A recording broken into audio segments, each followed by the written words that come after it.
Hadirin dan pemirsa, sambutlah moderator kita, Ketua Pusat Kajian Anti Korupsi dan pengajar Ilmu Hukum Universitas Gadjah Mada, menempuh pendidikan di Universitas Gadjah Mada dan Northwestern University, Amerika Serikat. Inilah Dr. Zainal Arifin Mokhtar, SH, LLM.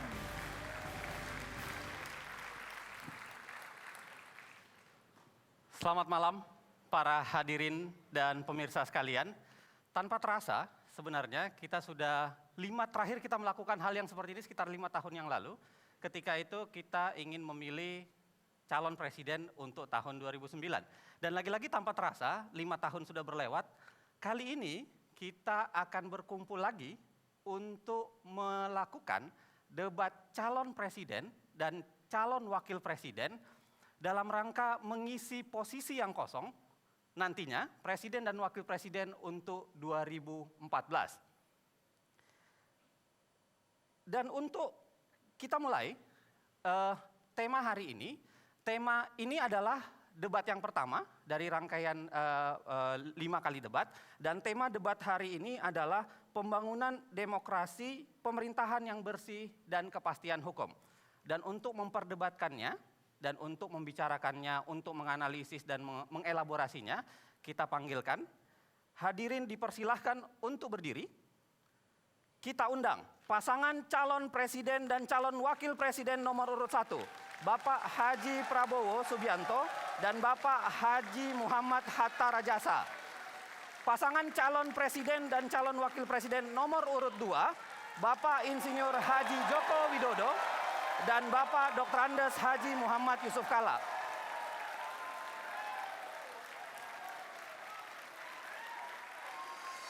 Kita undang, hadirin kita sambut dengan hangat calon presiden dan calon wakil presiden Republik Indonesia.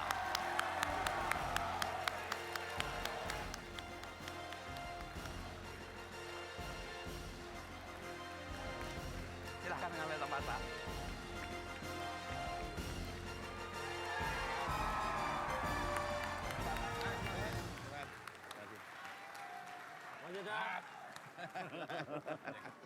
Aman.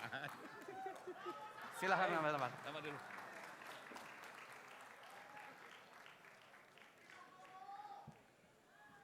Hadirin sekalian, kita sudah masing-masing kandidat, jadi kandidat nomor urut 1 sudah berada di tempatnya, kandidat nomor urut 2 juga sudah berada di tempatnya. Kita akan mulai. Kita awali acara hari ini dengan menyanyikan lagu kebangsaan kita, lagu Indonesia Raya.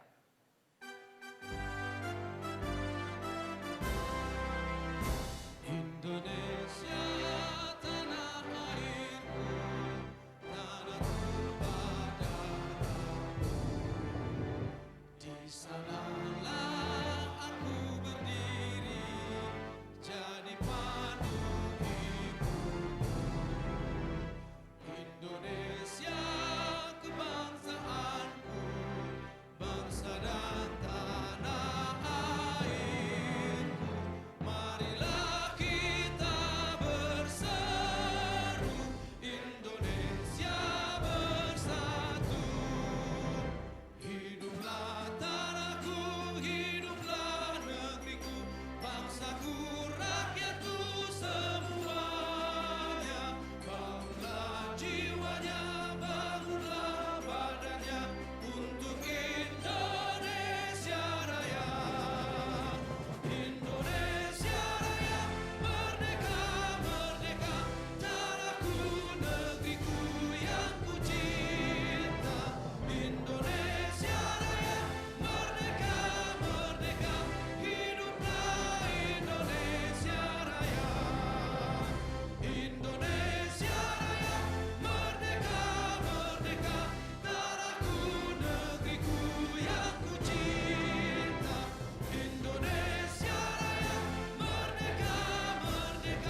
Hadirin saya persilahkan duduk kembali. Pemirsa dan hadirin sekalian, kita akan mulai debat kali ini. Saya berharap kita semua tenang karena lagi-lagi jangan sampai bisa mengganggu substansi yang sebenarnya ingin disampaikan oleh pasangan nomor urut 1 dan pasangan nomor urut 2. Jadi saya harapkan penonton harap tenang dan menjaga tidak terlalu ribut di ruangan ini. Sebelum kita mulai, saya akan menjelaskan beberapa hal. Yang pertama, tentang format debat. Jadi format debat kali ini itu terdiri dari 6 segmen. Ya kan, 6 segmen. Kira-kira isi segmennya itu adalah 1, penyampaian visi dan misi, dan kedua, pendalaman visi dan misi. Ketiga, bicara soal tema, ada pertanyaan seputar tema. Yang keempat adalah tanya jawab antar kandidat. Jadi kita akan mempersilahkan nanti Pak Jokowi bertanya kepada Pak Prabowo, begitu juga Pak Prabowo bertanya ke Pak Jokowi. Lalu ada tanya jawab penutup. Penutup maksudnya menyampaikan penutupnya, dan yang terakhir adalah pernyataan penutup dari masing-masing kandidat.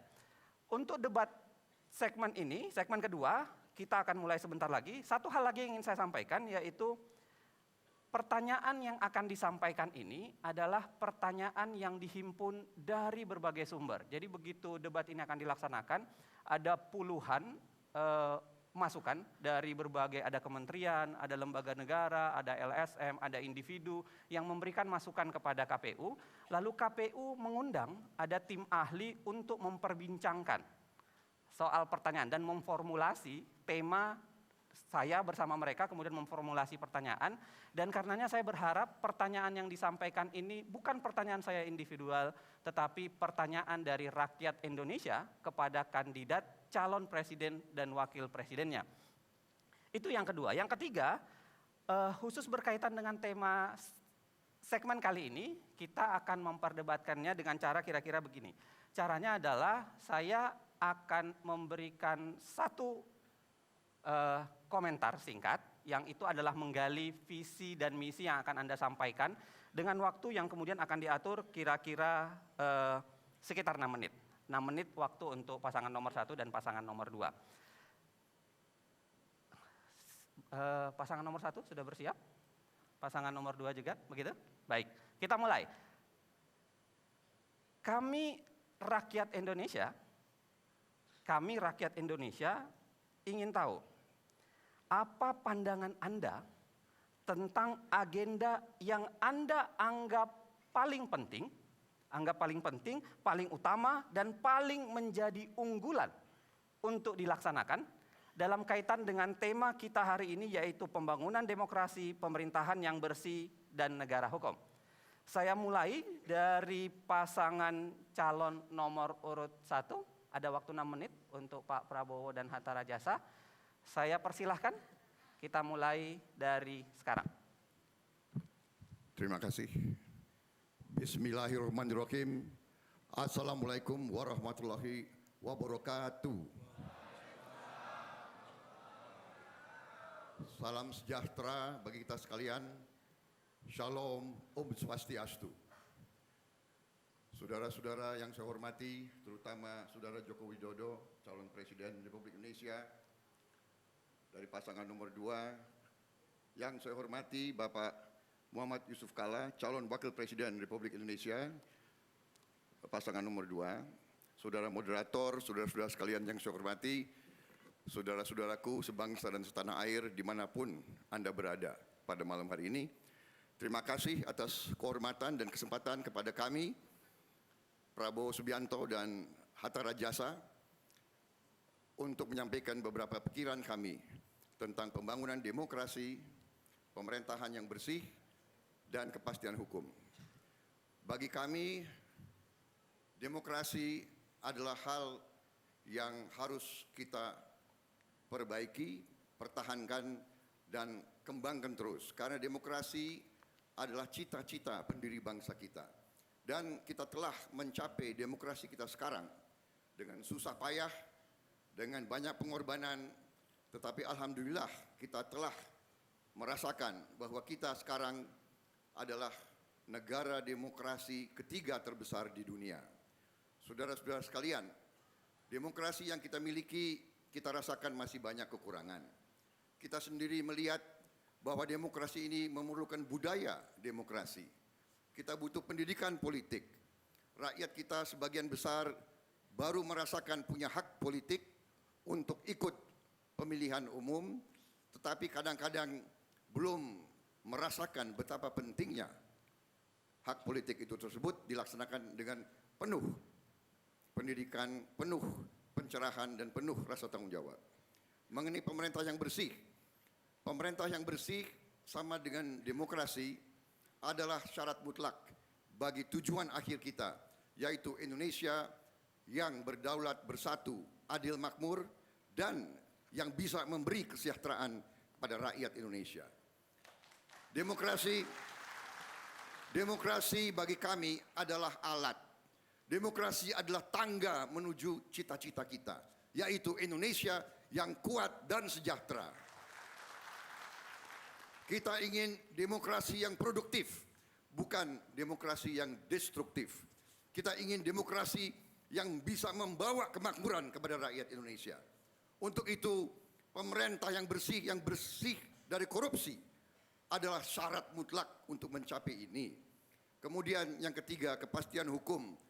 Kepastian hukum adalah jaminan bagi negara untuk memberi rasa aman bagi seluruh warga negaranya.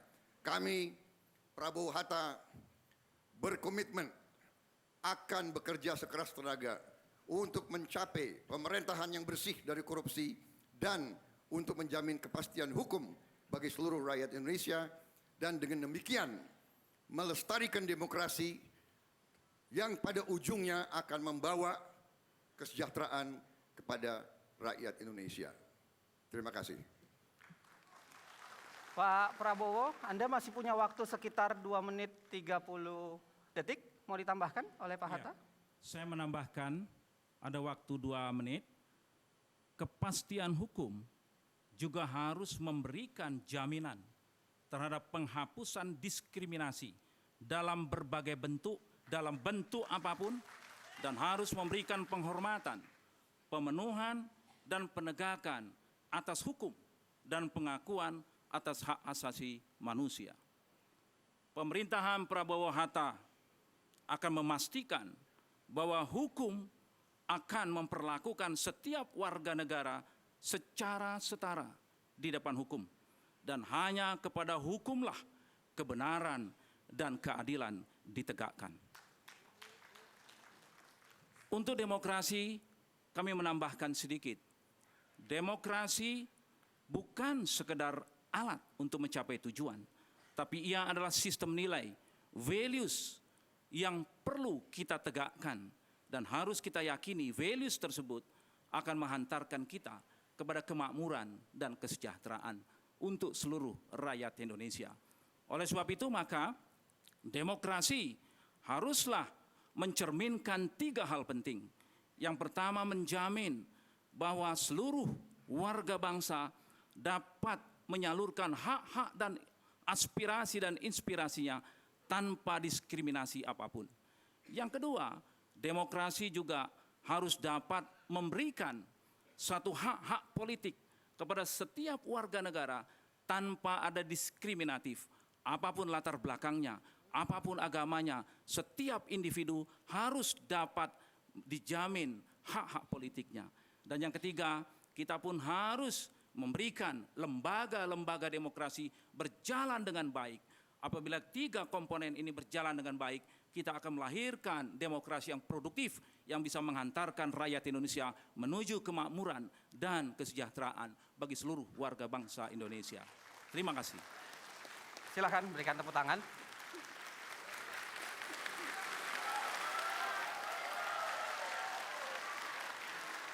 Bapak Ibu sekalian, lagi-lagi saya ingatkan, tolong jangan bertepuk tangan ketika sedang di tengah para kandidat sedang berbicara, karena kami semua khawatir, karena bukan hanya Anda yang berada di ruangan ini, pemirsa yang ada di seluruh pelosok negeri juga mau mendengarkan sesungguhnya, dan jangan sampai tepuk tangan Anda itu malah mengurangi substansi yang ingin beliau-beliau ini sampaikan.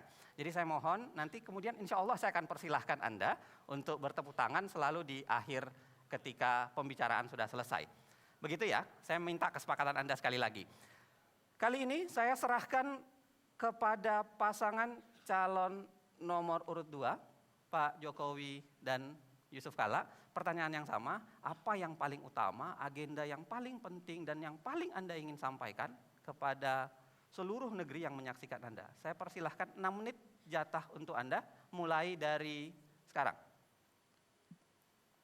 Assalamualaikum warahmatullahi wabarakatuh. Selamat malam, salam sejahtera bagi kita semua.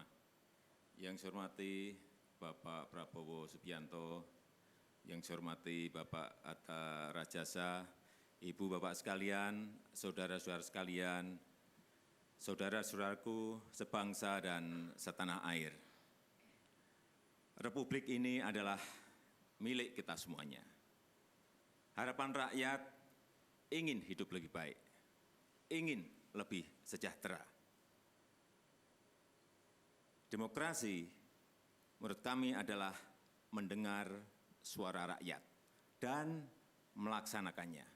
Oleh sebab itu, kenapa setiap hari kami datang ke kampung-kampung, datang ke pasar-pasar, datang ke bantaran sungai, datang ke petani, datang ke tempat pelelangan ikan, karena kami ingin mendengar suara rakyat. Dengan cara apa? Dengan cara dialog. Pak JK, saya kira sudah banyak menyelesaikan konflik dengan cara dialog, untuk musyawarah, untuk sebuah kemanfaatan bagi rakyat banyak. Penyelesaian Tanah Abang, Waduk Pluit juga kita selesaikan dengan cara dialog. Bermusyawarah, mengundang makan, mengajak musyawarah, mengundang makan, mengajak musyawarah, kemudian menemukan manfaat bagi perpindahan itu. Kemudian yang kedua, pemerintahan yang bersih. Pemerintahan yang bersih bisa dilakukan apabila ada 2 hal. Pembangunan sistem. Sistem yang seperti apa? Telah kita lakukan dan telah kita buktikan, baik waktu kami jadi wali kota maupun jadi gubernur. E-budgeting, e-procurement, e-purchasing, e-katalog, e-audit, pajak online, IMB online, cara-cara seperti itulah yang saya kira kita perlukan dan bisa dinasionalkan. Semua daerah bisa, nasional bisa melakukan ini. Apabila Jokowi dan JK diberi amanah oleh rakyat untuk memegang pemerintahan ini. Yang kedua, setelah pembangunan sistem adalah pola rekrutmen yang benar. Dengan cara apa? Dengan seleksi dan promosi terbuka. Semua terseleksi dengan baik. Sehingga yang memegang pimpinan-pimpinan, baik di kementerian, baik di kedirjenan, baik di lembaga-lembaga, juga melalui sebuah pola rekrutmen, promosi dan seleksi yang terbuka.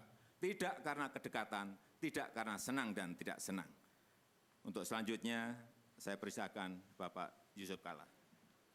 Terima kasih Bapak Jokowi dan para hadirin sebangsa dan tanah air. Kita bicara tentang kepastian hukum. Negara kita adalah negara hukum. Itu bunyi pasal 1 Undang-Undang Dasar 45. Artinya siapapun di antara kita harus taat dan memastikan bahwa semua orang memenuhi aturan dan ketentuan hukum. Salah satu syarat tentang kepastian hukum ialah kita menghormati sesama manusia. Kita harus melaksanakan hak-hak asasi manusia. Karena manusialah yang diperlakukan kepastian hukum itu. Tanpa penghormatan, tanpa pelaksanaan hak asasi manusia, tidak ada di antara kita yang dapat melaksanakan kepastian hukum itu dengan benar. Karena itulah, maka pelaksanaan hukum harus dilaksanakan dengan benar dan sesuai aturan yang ada. Banyak hal beberapa hal pokok untuk melaksanakan ketentuan kepastian hukum itu. Pertama, hukum yang memang sesuai dan merupakan ketentuan yang dapat kita terima secara umum. Kedua, ketauladanan. Tidak mungkin hukum itu dapat dilaksanakan tanpa ketauladanan daripada kita semua, khususnya para pemimpin. Jadi para pemimpin apabila ingin melaksanakan, pemimpinnya terlebih dahulu melaksanakan hukum dengan betul. Apabila pemimpinnya ingin melaksanakan dasar hukum itu hak asasi manusia, maka pemimpin itu pula harus taat kepada hak asasi manusia. Tidak mungkin sebaliknya. Itu yang pokok untuk bagi kita semua. Kedua, tentu pemahaman rakyat kepada hukum itu sendiri dan ketaatannya kepada institusi. Sekarang ini masyarakat berkurang trustnya kepada institusi hukum. Karena itu institusi hukum harus kita perkuat dengan baik. KPK sebagai unsur yang kuat untuk menjaga negara dari korupsi harus diperkuat. Jangan penyidiknya hanya 60 dan sebagainya. Harus diperkuat stafnya, harus diperkuat disiplinnya, harus diperkuat anggarannya. Begitu juga unsur hukum penegak hukum yang lain, polisi, jaksa harus sinkron dengan semua itu. Tanpa polisi, jaksa yang kuat, tidak mungkin kita menetapkan kepastian hukum. DPR yang baik, yang harus menata hukum itu, harus menjalankan dengan sebaik-baiknya. Jadi, unsur yang sangat penting ialah hukum itu sendiri, yang dibuat oleh DPR dan lembaga hukum yang lain. Pelaksanaannya, kita sendiri, pemimpinnya, yang melaksanakan hak-hak manusia untuk menjalankan hukum itu. Apabila itu semua, demokrasi akan berjalan, pemerintah yang baik akan berjalan, akan bersih-bersih, pemerintah yang bersih akan efektif berjalan melayani seluruh masyarakat bangsa ini. Itulah cita-cita kita berbangsa, melaksanakan semua ini untuk kemakmuran dan kesejahteraan kita semua. Terima kasih. Kita berikan tepuk tangan. Tolong, terima kasih tepuk tangannya. Tolong, lagi-lagi saya ingatkan kepada Anda semua, tolong untuk menjaga ketenangan, karena lagi-lagi ini adalah proses yang harus kita tempuh bersama. Kita harus menghormati para pemirsa di rumah yang juga mau mendengarkan sesungguhnya apa substansi yang ingin disampaikan. Jadi minta tolong ya, saya sarankan atau saya minta betul supaya tidak mengganggu acara ini. Demikian tadi misi dan visi awal, pengantar. Kenapa misi dan visi ini menjadi penting? Karena menurut saya ini adalah cara Anda untuk memantapkan pilihan Anda. Jadi Anda yang sudah memilih, silakan memantapkan pilihan Anda. Sedangkan Anda yang belum memilih, ini adalah sarana bagi Anda untuk melihat yang mana kemudian yang akan Anda pilih. Kita akan dalami misi dan visi ini pada segmen kedua. Saya akan memberikan pertanyaan kepada masing-masing kandidat untuk mendalaminya. Karenanya jangan kemana-mana, kita kembali ke debat kandidat Capres dan Cawapres 2014 sesaat lagi.